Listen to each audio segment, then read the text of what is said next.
Hi everybody, happy Thursday. It's Ed Langan. I hope all is well wherever you are.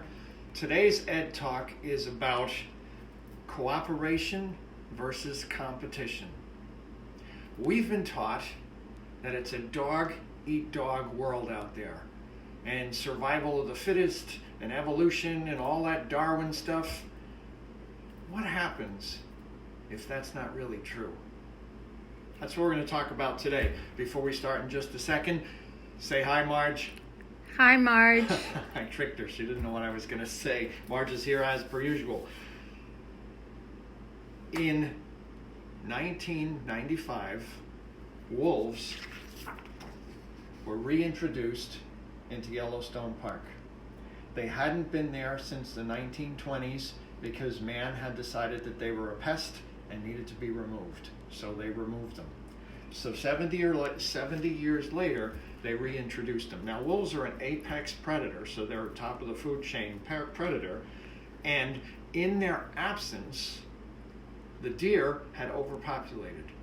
And what they had done is, in all of the meadows and the valleys and in the clear areas, they had basically grazed everything down to nothing. The land was pretty barren.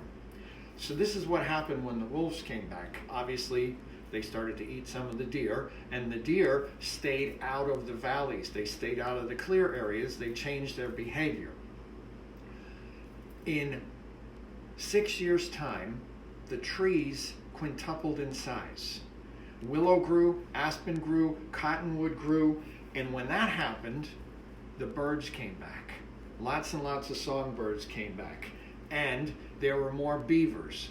And when the beavers made more beaver dams and more habitat, that increased all kinds of water birds and otters and fish and turtle and frogs and all of those kinds of things.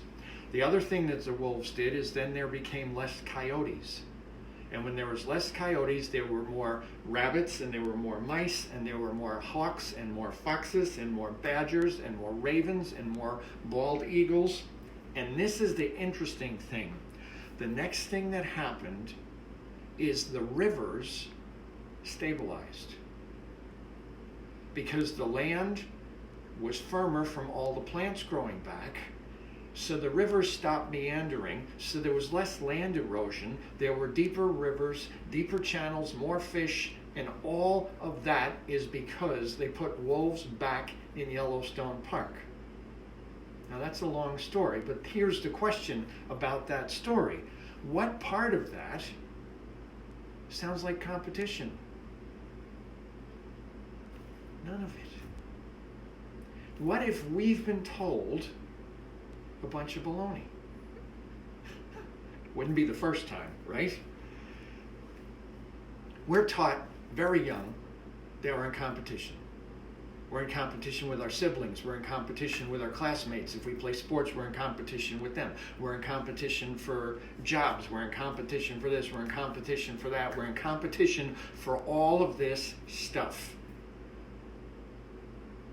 Do you know what that is? That's the belief in lack. That's the belief that you don't create your own reality. And it gives your power away. Darwin was wrong. Nature is based on competition, not on competition, on cooperation. See how ingrained that is? I almost said it wrong. Nature is based on cooperation. Everything is cooperating. Everything is a part of the whole.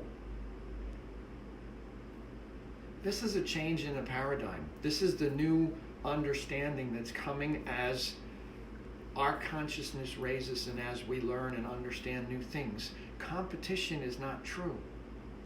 And competition is part of the problem that we're dealing with everywhere. The government no longer is about taking care of what's best for the people. It's about winning and losing because they're in competition with each other. Cooperation is the key. Cooperation is the new paradigm. Cooperation is where we're evolving to as a species. As we look to nature, we understand that everything is about cooperation. Excellent. Keep your power. You create your own reality. You're not in competition with anyone. It's about building communities. It's about cooperation. Excellent. Good. As per always, we say thank you for everybody who's liking and sharing our videos and our Facebook Lives. We really appreciate it, and we're spreading it far and wide so people can find it if they're looking for it. So thank you, Marge, and I really appreciate that. Workshops, we have a few left. We're going to be at Dragonflies in Amber next week. We're going to be back at Illuminating Light very soon, and we have the 2-day workshop coming up at the Trinity Healing Sanctuary in Western Mass on the 23rd and 24th, Magnetizing Your True Potential, Manifesting in a Multi-Dimensional World. There is special pricing for a couple of days left on that, so it's in my website there. Check it out. A reminder, my show is this afternoon at 4 o'clock, and then it will be archived on all my Facebook pages immediately after that. My special guest this month is Neshi Lokatz, the founder of Star Nations. We're going to talk about spiritual path and a whole lot of other stuff. It's going to be a great show. Hopefully you can check it out and watch it. Good. I think we're good. Can you think anything else? Just thanks to everyone who came to the expo. There you go. Perfect. It was a great expo. Thank you for that. All right. Say goodbye, Marge. Bye, Marge. The guides want you to know that you're worthy. See you next week, guys. Light and love.